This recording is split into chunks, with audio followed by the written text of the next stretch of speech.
oftentimes, there's kind of two different sermons I do.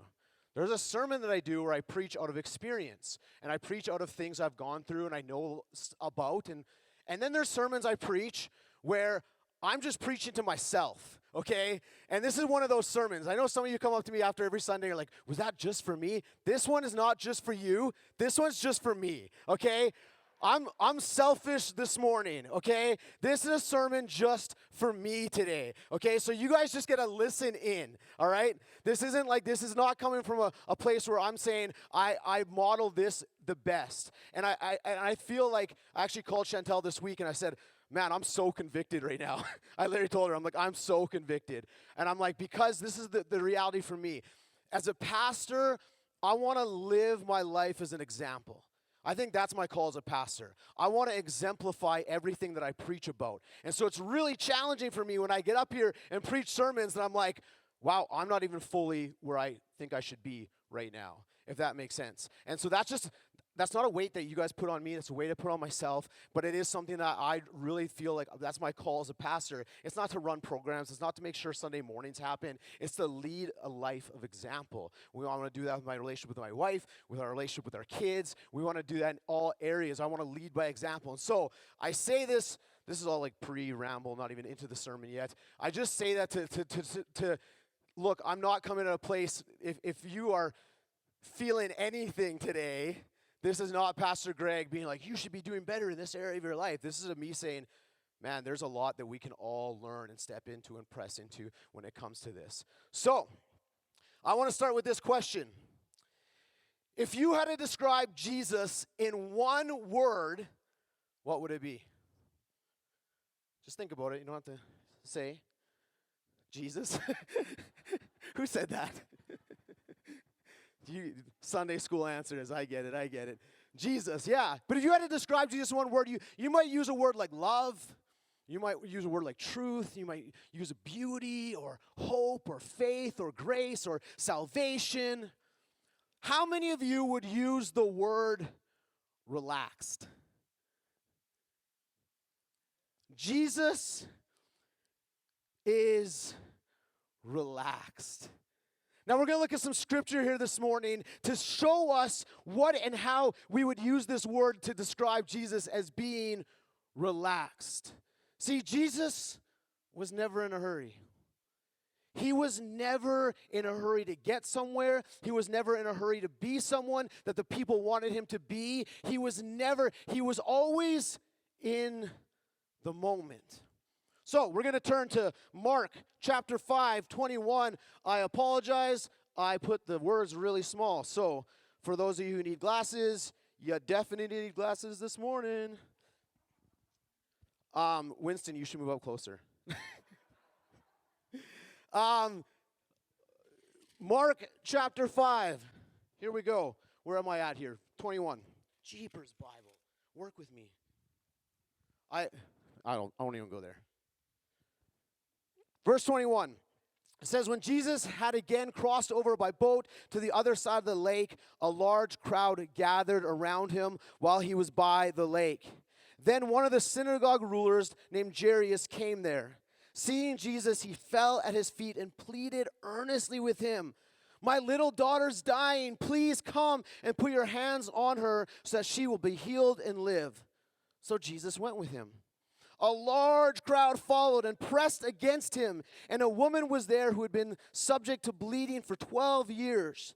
She had suffered a great deal under the care of many doctors and had spent all she had, yet instead of getting better, she grew worse. When she heard about Jesus, she came up behind him in the crowd and touched his cloak, because she thought, if I just touch his clothes, I will be healed. Immediately her bleeding stopped, and she felt in her body that she was freed from her suffering. At once, Jesus realized that power had gone out from him. He turned around in the crowd and asked, who touched my clothes? You see the people crowding against you, said his disciples answered, and yet you can ask, who touched me? Listen, I feel like this is like kind of like payback to Jesus, because Jesus often like goes to his disciples and they're like, look, you guys don't get it. You guys are like, these questions you ask me are so silly. And I feel like this is the moment the disciples are like, Jesus, like, you're in a crowd, man. Like, there's a lot of people touching you right now, okay? Like, this is kind of ridiculous. This is pre-COVID Jesus. Right? And he just stops in the middle of this going. Now listen, there's a dying girl that Jesus is trying to get to, right? And someone has touched him, and he felt the power go from him, and he stops. He's like, who touched me? And his disciples are like, dude, like get with it. Lots of people are touching you, right? And it says this, but Jesus kept looking around to see who had done it. Then the woman, knowing what had happened to her, came and fell at his feet and trembled with fear, told him the whole truth. He said to her, daughter, your faith has healed you. Go and be freed from your suffering. I'm going to stop there.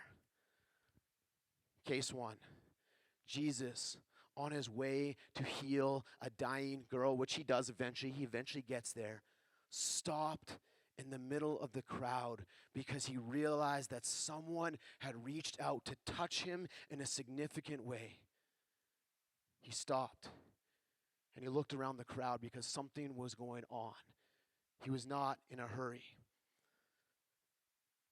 We'll go to, where are my notes here? We're going to go to Luke 10 now. Luke 10, 30 to 37 says this. In reply, Jesus said, this is now Jesus telling a story, okay? It says, a man was going down from Jerusalem to Jericho when he was attacked by robbers. They stripped him of his clothes, beat him, and went away, leaving him half dead.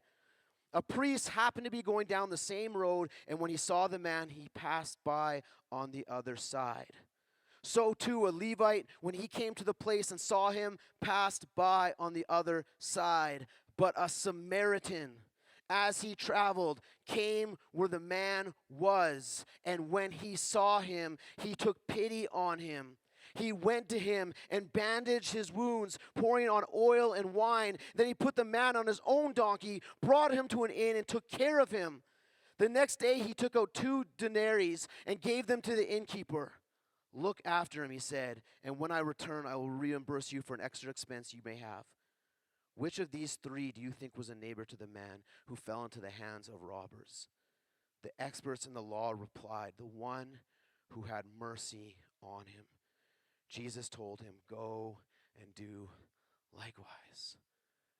Listen, the Samaritan in this story was an enemy of the Jews. He was an enemy. That's like, I don't even know what the modern example of that. Maybe if you're a Maple Leafs fan, it's a Canadiens fan, okay? You're sitting there with your Maple Leafs jersey on, and a Canadiens fan comes and helps you. You know what I mean?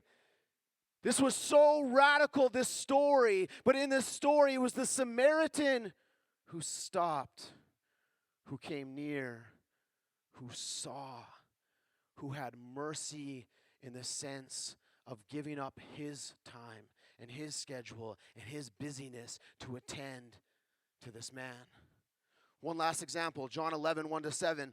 It says, now a man named Lazarus was sick.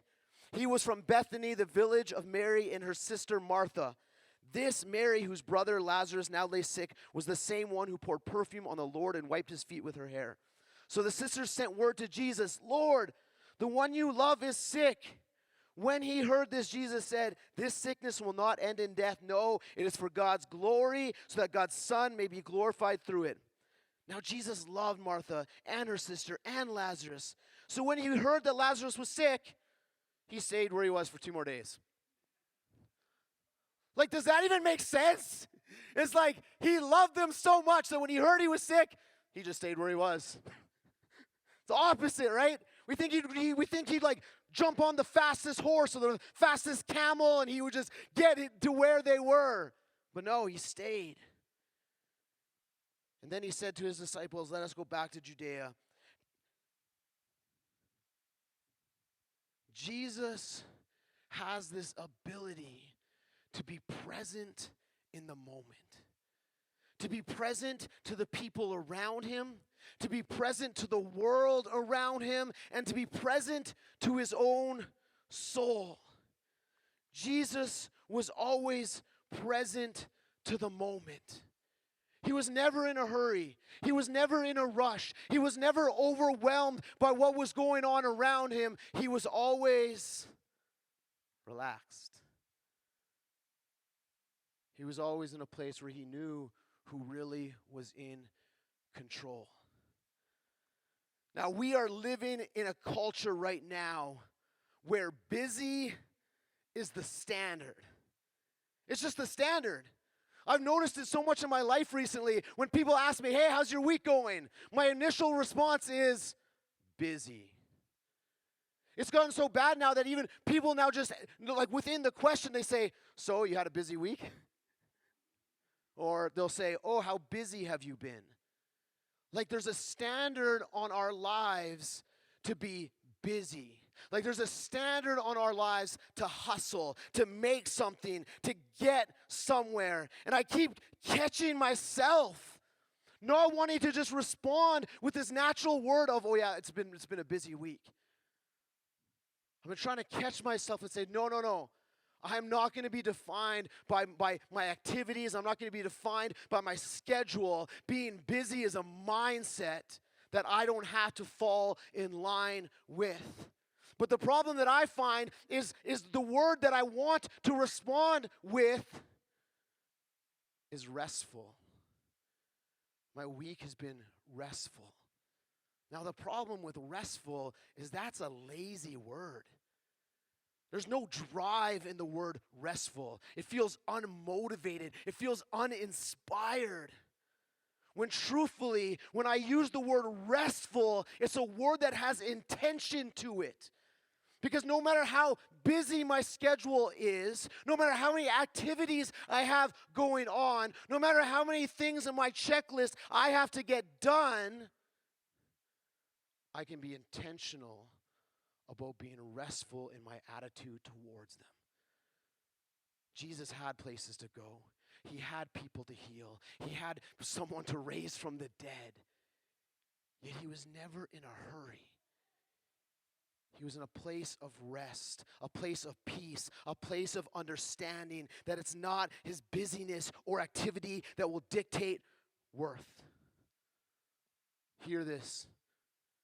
It is not your activity or busyness that will dictate your worth.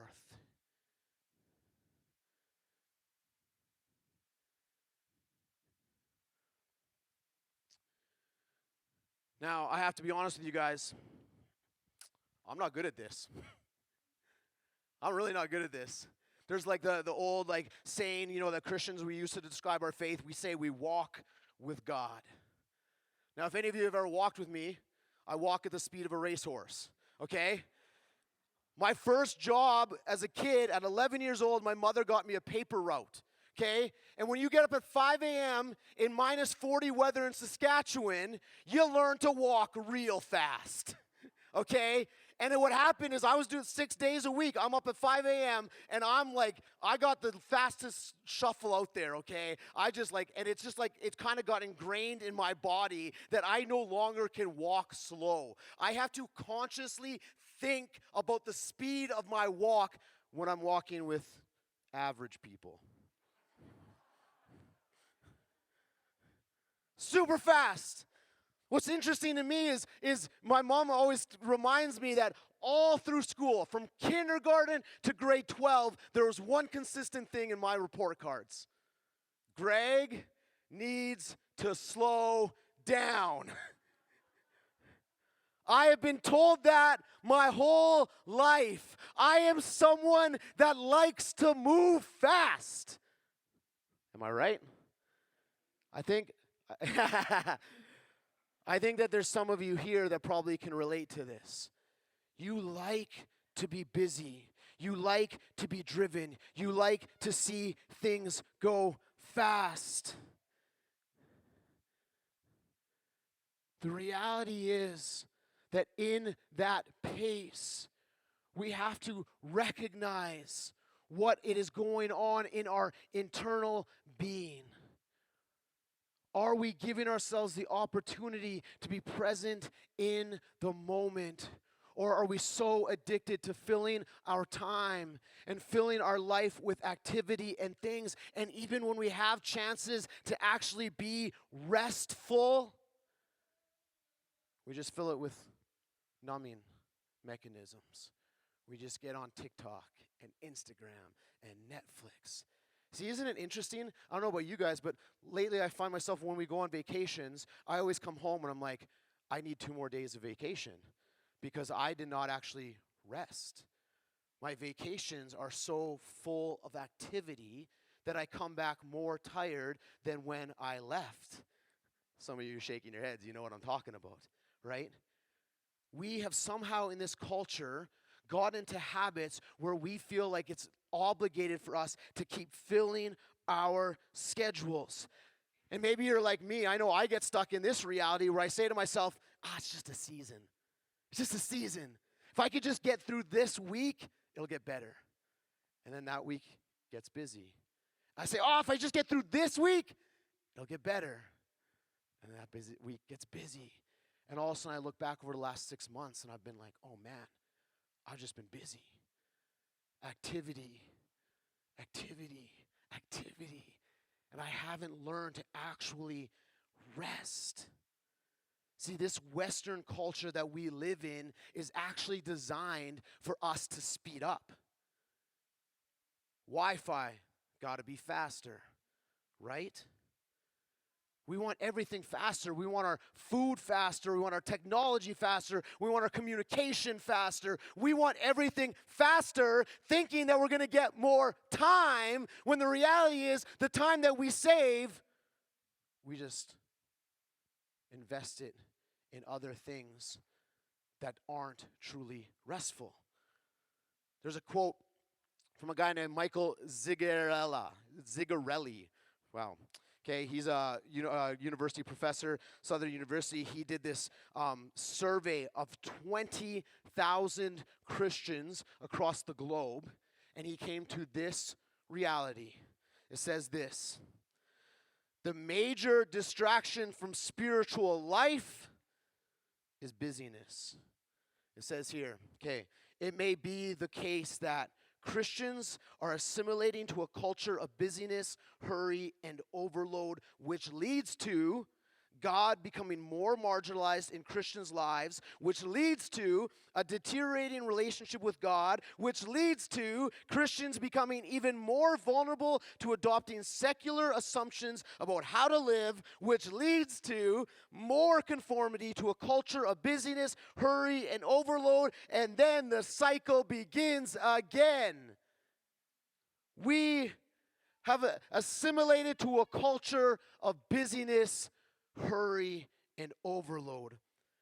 A theologian, Ronald Ralser, says this: today, a number of historical circumstances are blindly flowing together and accidentally conspiring to produce a climate within which it is difficult to not just think about God or to pray, but simply to have any interior depth whatsoever. We are distracting ourselves into spiritual oblivion. Pathological busyness. Oh, that's beautiful. Pathological busyness, distraction, and restlessness are major blocks today within our spiritual lives. I love the way that Eugene Peterson says it. Hurry is a form of violence practiced on time. I want to change that though, because I think that hurry is a form of violence practiced on the soul. It's a form of violence against the way that God designed us to be. There's another theologian, he says, hurry is not of the devil, it is the devil. We are so in a rush to get somewhere, to accomplish something, to be something, that we forget to stop and reflect on who we've been created in the image of. So there's got to be another way. There's got to be another way to this reality and this culture that we're living. There has to be another way. It's funny because we think that if we could just save more time, we would maybe be able to rest more, rest better, be more intentional. But it's so interesting that we actually live in a time in history where we have more time-saving mechanisms than we've ever had, yet we're busy. See, we're talking about hands at work, and 2 years ago now, our church went and served in South Africa.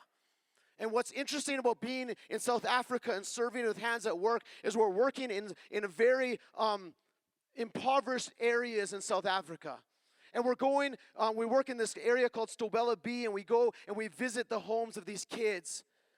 And when you go and you visit these homes, you get to see what their lifestyle is a little bit like. And I remember there was this one go-go we went and visited, and I was sick, like poop your pants sick, like woke up one night and had to do a clean, like it was not good, okay? It was just real. I'm just real, okay? That's what happened, okay? So we're there this one day, and one of those like, you can't let out a bowel movement because you don't know what's going to happen, okay? And so we're at this go-go's house. Our team had lots of fun with that situation. We're at this go-go's house, and our team was like, can we help you get water? Because they don't have running water. And the go-go was like, yeah, here's some buckets. The stream is about 45 minutes that way. And so they went and walked, and while they were walking to go get water, I stayed behind because I didn't want to have an accident, and I asked if there's anything I could do to help. And she said, over here is a pile of wood, and they were like sticks, like they weren't even that thick, they were like this thick. And she was like, if you could cut that up for firewood. And I was like, oh, this will be easy, I'm from Saskatchewan, I know how to cut wood, right? And I'm like, well, where's the tool? And she pointed at this little like hand saw that like had missing teeth and was so dull and rusted, and I'm like, oh my goodness. And so for an hour, I sat there. Now, I was sick, so I didn't have my full energy, but I sat there trying to get through these sticks. I cut 2 of them. 2 of them. And I realized that for this lady to do what was necessary for life, cooking, she needed water. And to cook, she needed fire.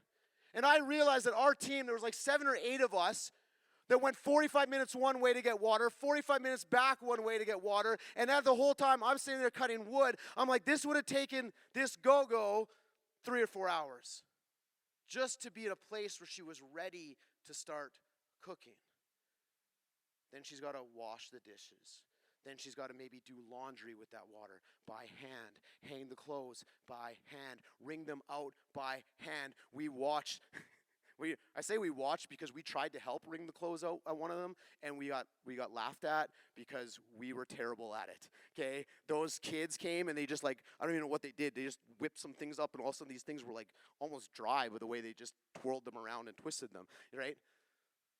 And I realized that here in our Western culture, our Western understanding, we have more time to do more things, yet when I look at the people that we are there in South Africa, I'll say to minister to, it's a terrible way to say it, we are the ones who end up getting ministered to.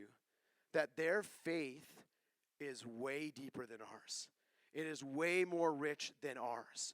And I come away being like, they have so much that they have to do to survive that we take for granted. Yet, here's what's interesting about the people of South Africa. They're never in a hurry.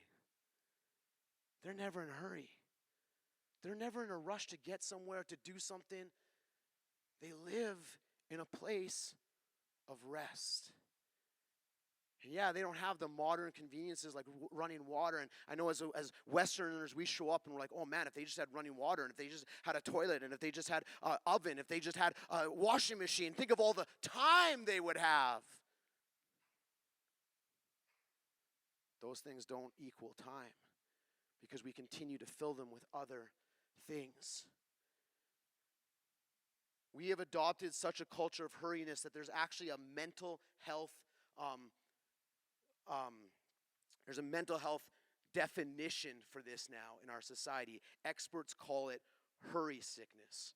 The dictionary.com says it's a behavioral pattern characterized by continual rushing and anxiousness.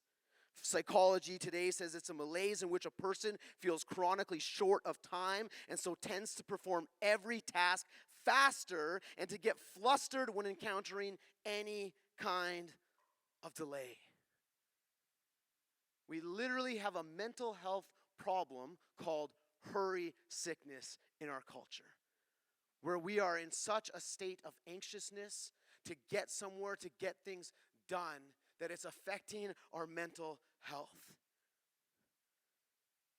Jesus says this in Matthew 11, "Come to me, all you who are weary and burdened, and I will give you rest. Take my yoke upon you and learn from me, for I am gentle and humble in heart, and you find rest for your souls. For my yoke is easy and my burden is light." The famous theologian Dallas Willard says this, "In this truth lies the secret of the easy yoke. The secret involves living as Jesus lived in the entirety of his life, adopting his overall lifestyle. Our mistake is to think that following Jesus consists in loving our enemies, going the second mile, turning the other cheek, suffering patiently and hopefully, while living the rest of our lives just as everyone else around us does. It's a strategy bound to fail." Can you imagine if the people outside of faith in Jesus, those observing us from outside looking in, said, "Man, followers of Jesus are never in a rush. They're never in a hurry. They always have time. They always give generously. They always show up and see me and hear me and talk to me." Imagine if we were categorized as a group of people that were so counter to the culture. They're like, what is going on with those people? It's like they just live in a state of rest. See, I think that this topic, when it comes to our series, this radically rooted series, it's actually this understanding of rest that unlocks everything else. When we talk about the radically rooted in joy, it comes from rest. We talk about radically rooted in hope, it comes from rest.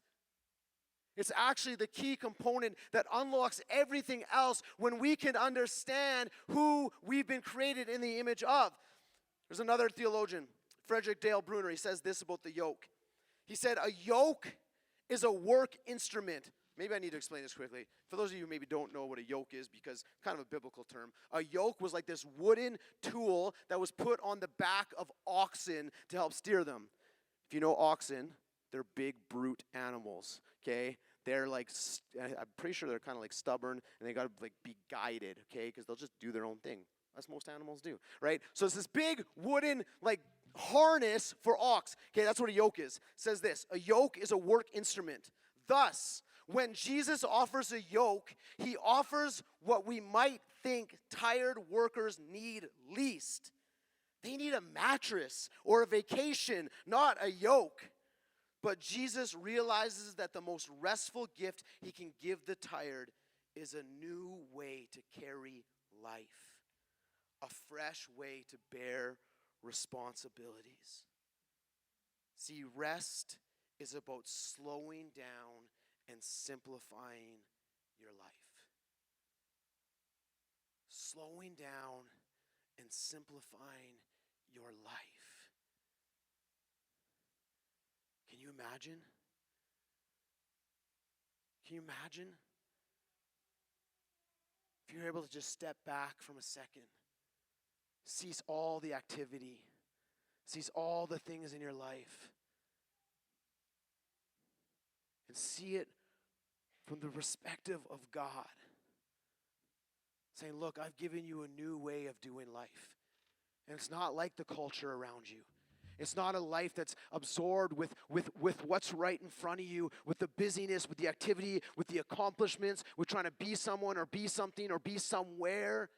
It's about stepping back and into the presence of God. In Exodus 31, when the Lord talked about the Sabbath, this is what it says in 31, 12 and 13. It says, "Say to the people of Israel, you shall keep my Sabbaths, for this is a sign between me and you throughout your generations, that you may know that I, the Lord, sanctify you." See, the Sabbath is a sign. It points to a truth that we are never to forget. And the truth is that God, not us, has sanctified us. He has chosen us and set us apart and worked to make us distinct among the people of the earth. It's actually what's supposed to set us apart.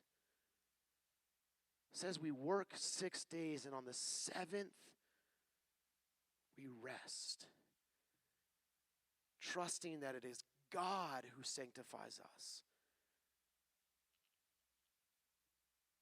I told you, I'm not there yet. I tried yesterday. I turned my phone off at 5 o'clock on Friday night. And I turned it back on at 8 o'clock in the morning. I was supposed to be 24 hours. I got through one night. But even that one night of having my phone turned off, I spent more time with Z. I spent more time with my wife. One day of turning off a stupid device that's with me all the time allowed me to step back for a moment. What's taking your time? What's taking your energy? What's robbing you from rest?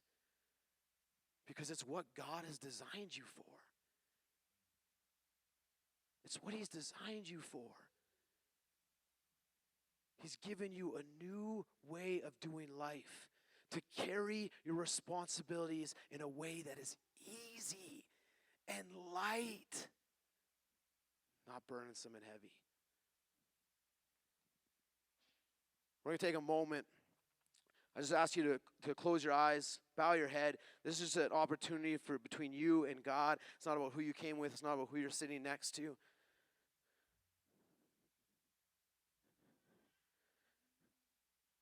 I don't know where you're at. I don't know what your schedule looks like. I don't know what your life looks like. I don't know if you would identify as someone who feels busy or feels like there's always a little bit of anxiety going on in you with all the things that are happening around you. But if I were truthful, I think that some of us in this place need to ask for forgiveness for the things that we have put before the Lord, for the things that we've allowed us to make us busy, to make us anxious, to make us burdened, where we have failed to step back into the yoke of Jesus that is easy and light. If you're here for the first time, hear this about Jesus. He is not here to add on to your life. Oh, now you got to read the Bible, now you got to pray, now you got to go to church, and now you got to do all these things. No. He's actually here to strip away. He's actually here to make things light and easy. To trust that He is the one that brings us peace and joy and fullness.